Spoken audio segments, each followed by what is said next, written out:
Okay, we've got the Mustang all covered up.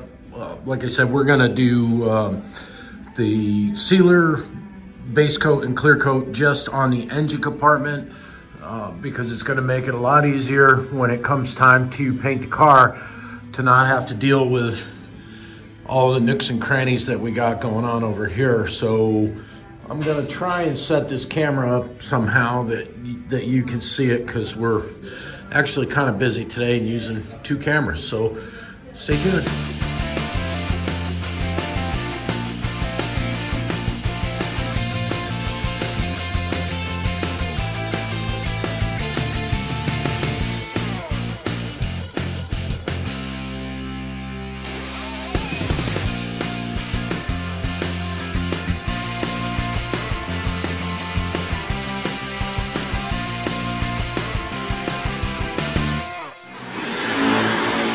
Okay, there's a good coat of sealer on there now.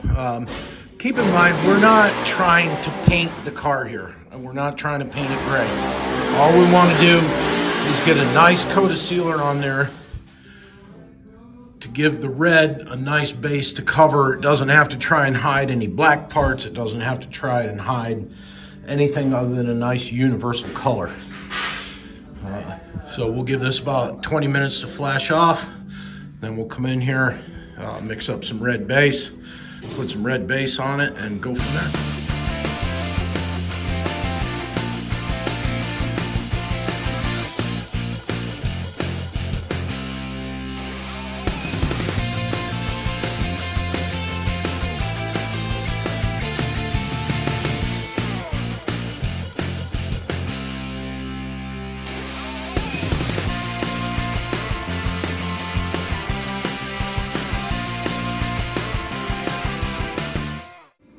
Okay, there's one coat of base that we put on the engine compartment. We're gonna go over it with another coat just to make sure we didn't miss anything, but I crawled all over the place like a monkey, making sure that we got coverage.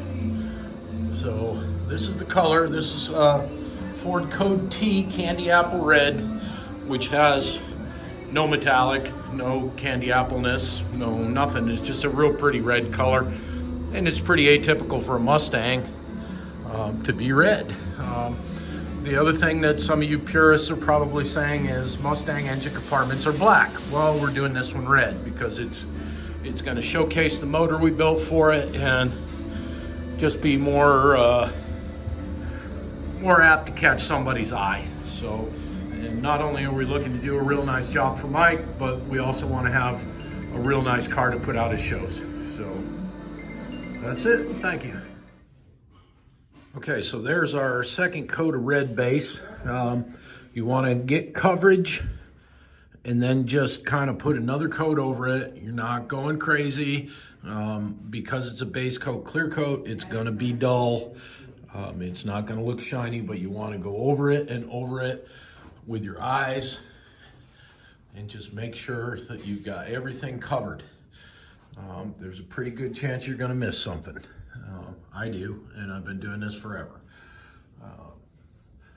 But we'll let this flash off about 20 minutes to a half hour, and then we're gonna put one coat of clear on it, and we're gonna wait about a half hour, and then we're gonna put another coat of clear on it, and then our engine compartment is done.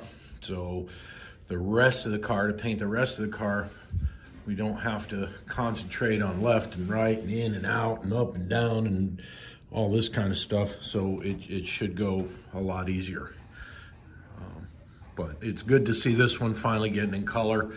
A lot of grays and a lot of whites in the shop right now. So to have a little bit of shiny red is gonna be pretty welcome. You can see we're painting it on the rotisserie. So there's gonna be an issue when we take it off the rotisserie behind this bar right here. That's still gonna show some primer. We can do that with just a detail gun because the bumper brackets are going to be there anyway and cover it. So if it's not a perfect blend, that's okay. We'll manage to work this out. But there you have it. I told you we'd get some color on something, and we finally got some color on it. So just bear with me here, and the next time I bring you up in the video, we're going to show you what it looks like with clear on it, and then it can sit in here and cure. Okay, so I'm feeling a little froggy because the first coat of clear went on there, and with the amount of nooks and crannies that are in this car, for this engine compartment, no runs. So that's a good thing. And I don't care how good you are at painting, you're eventually gonna get a run somewhere. But we've got one coat of clear on there now. We're gonna do one more, which will really, really set this off nice. There's no buffing or anything to be done in here because it's mostly hidden. And you're really gonna be paying attention to that motor once we get that motor in there. But that's it. So I'm gonna set it up now. We're gonna put one more coat of clear on there and hope we're able to pull it off as good as this one. So stay tuned.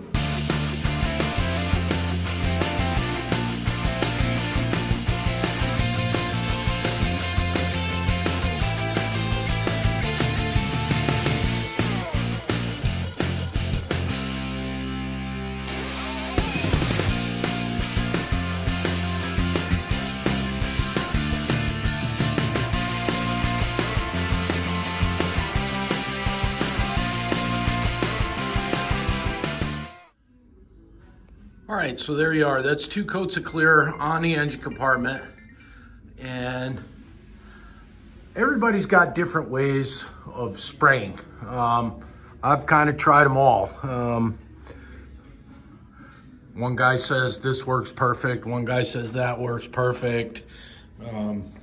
As it turns out, what works perfect for you may not work perfect for somebody else. What I like to do is put a nice wet coat. Somebody told me a long time ago, you spray it how you want it to look. There's a fine line between how you want it to look and running it all off onto the floor. So you got to make sure that your temperature's right, your gun's set right, your gun's clean. You use good materials. There's really no excuse to use bad materials because you're just simply going to end up with a bad job. That's just the way it is. So we use all, not the super high dollar Glazerite German blah, blah, blah, but it's PPG. It's not their first line, it's their second line, but I've had tremendous success using PPG shop line. With using this sealer, red is notoriously a color that does not want to cover.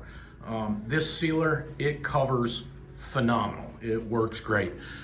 DuPont used to have I guess they called it value shade. They used a different sealer depending on what color you were going to use. This PPG 3025, I believe, they have a 3023 and a 3027 as well. One's white, the 3023 is white, and the 3027 is really dark gray. I chose the mid-range because I wanted the color to be as true as possible to the original color, and there you go. Somebody's gonna be happy with this car when it goes together. So we'll have more for you. Stay tuned.